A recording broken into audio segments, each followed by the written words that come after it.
నమస్తే, welcome to reflection news. నేను Sharma. Puri జగన్నాథుడికి medical టెస్టులు.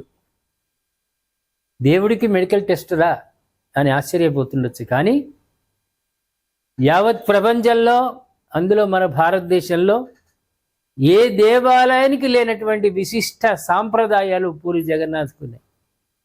మహిమాన్వితమైనటువంటి క్షేత్రం. అక్కడ ఉన్నటువంటి రథాలు, రథయాత్ర కానీ, అక్కడి ప్రసాదాలు కానీ, ఆ స్వామివారికి చేసేటువంటి కైంకర్యాలు కానీ, పూజ విశేషాలు కానీ ప్రత్యేకం, వేరే ఎక్కడ ఉండదు. అటువంటి స్వామివారికి రథయాత్ర చేసిన తర్వాత అనసార కాలంలో, అంటే 108 కలశాల పవిత్ర జలంతో అభిషేకించిన తర్వాత దేవతలకు జ్వరం వచ్చినట్లు భావిస్తారు. 108 ఒక సపరేట్ ప్రత్యేకమైన ఒక బావి ఉంటుంది అక్కడ. సంవత్సరానికి ఒక్కసారి మాత్రమే ఆ నీళ్లు తీస్తారు. ఆ నీళ్లు కూడా అభిషేకానికి మాత్రమే వాడతారు. ఆ నీళ్లతోటి 108 కలశాలతోటి స్వామివారికి అభిషేకం చేసిన తర్వాత జలుబు, జ్వరం వస్తుంది. సాంప్రదాయం. ఆ విధంగా జ్వరం వచ్చినట్టు భావిస్తారు. 15 రోజుల పాటు కొనసాగే అనసార కాలంలో భక్తులకు దర్శనం ఉండదు. 15 రోజులు ఆలయం బంద్.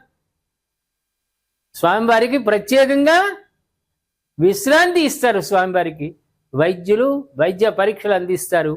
ఆయుర్వేద మూలికలు, అదేవిధంగా రసాయనాలు, ఫలాలు, జ్యూస్, ఇవన్నీ స్వామివారికి అందిస్తుంటారు.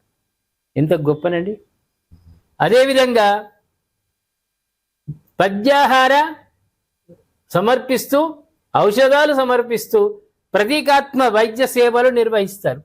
15 రోజుల చికిత్స తర్వాత పూర్తిగా కోలుకుంటారని, జగన్నాథుడు ఆరోగ్యంగా ఉన్నారని వైద్యులు నిర్ధారించిన తర్వాతే. రోజు వైద్యులు పరీక్ష చేస్తారు. 15 రోజుల తర్వాత కూడా వైద్యులు స్వామివారికి జ్వరం తగ్గింది అంటేనే దర్శనాలు. ఇంకా జ్వరం ఉందంటే స్వామివారికి విశ్రాంతి ఇస్తారు. అది చెప్తుంటేనే ఒక రకమైన పులకింత వస్తుంది భక్తులారా, ప్రేక్షకులారా. స్వామివారు నవ జౌవన రూపంలో భక్తులకు దర్శనమిస్తారు. ఆపై ఘనంగా జరిగే రథయాత్రకు సిద్ధమవుతారు. అయితే ఈ తతంగం మొత్తం దేశవ్యాప్తంగా ఉన్న దాదాపు అన్ని జగన్నాథ ఆలయాల్లో జరుగుతుంది. ఒరిస్సాలోని ప్రధాన పూరి ఆలయంలో కూడా శతాబ్దాలుగా వస్తున్న ఆచారం. కానీ ఆధునిక వైద్యులు స్టెథోస్కోప్ తోటి స్వామి గుండె సవ్వడిని వాళ్ళు విని, జ్వరం ఏ విధంగా ఉంది, థర్మామీటర్ కూడా అక్కడ పెట్టి పరిశోధనలు చేసి, పరీక్షలు చేసిన తర్వాత స్వామివారికి తగ్గుతుందా, జ్వరం హెచ్చిందా, హెచ్చితే ఎలాంటి ఔషధాలు ఇవ్వాలి అని వాళ్ళు నిర్ధారిస్తారు.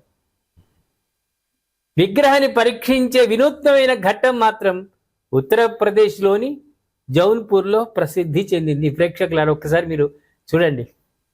ఇక్కడ వైద్యులు స్వామివార్లకు, బలభద్రునికి, సుభద్రమ్మకు అక్కడ పరీక్ష చేస్తున్నారు జ్వరం గురించి.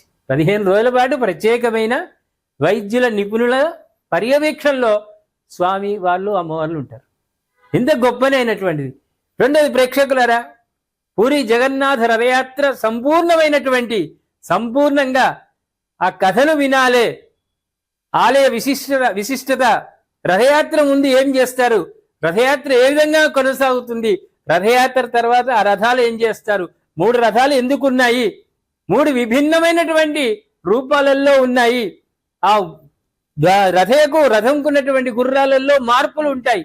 ఇవన్నీ మీరు సంపూర్ణంగా వినాలంటే శ్రీస్తుతి భక్తి టీవీ సబ్స్క్రైబ్ చేసుకోండి. దాంట్లో ఈ స్టోరీని ఆద్యాంతం మీకు వివరంగా చెప్పడానికి అక్కడ కథ సర్వం సిద్ధంగా ఉంది. మీరు దాంట్లో పూర్తిగా వినే ప్రయత్నం చేయండి శ్రీస్తుతి టీవీ భక్తి ఛానల్లో. ఇప్పుడు మాత్రం పూరి జగన్నాథు స్వామివారికి రథయాత్ర ముగిసింది. స్వామివారి భక్తులకు దర్శనం ఇస్తూ ఉన్నాడు.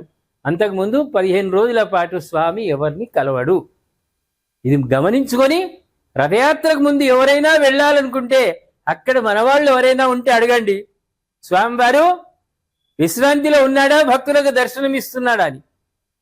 లేకుంటే దేవాలయానికి సంబంధించినటువంటిది ఏదైనా ఫోన్ నెంబర్లు ఉంటే కనుక్కోండి. దాన్ని మనం అంత దూరం వెళ్ళి స్వామి విశ్రాంతిలో ఉన్నాడంటే మనకు చూసే భాగ్యం కలగదు కదా. అందుకే మీకు మరీ చెప్తున్నాను, మనము రథయాత్రకు 15 రోజుల ముందు ప్లాన్ వేసుకోకండి. రథయాత్ర తర్వాత ప్లాన్ వేసుకోండి. రథయాత్ర చూడాలనుకుంటే రథయాత్రకు ముందుగా వెళ్ళండి. కానీ ఆ రథయాత్రకు ముందు 15 రోజులు స్వామి పూర్తిగా విశ్రాంతిలో ఉంటాడు అంటారు ప్రేక్షకులారు. పూరి జగన్నాథ్ ఈ విశిష్టతలు చెప్తూ ఉంటేనే మనకు పులకింత వస్తుందే. స్వామివారి మొత్తము ఆ చరిత్ర అంతా ఒక్కసారి వింటే ఇంకెంత ఆనందం కలుగుతుంది. దయచేసి పూరి జగన్నాథ్ స్వామి గురించి మీరు తెలిసినటువంటి మీ అనుభవాలు కామెంట్ రూపంలో తెలియజేయండి. సబ్స్క్రైబ్ చేసుకోండి, షేర్ చేయండి.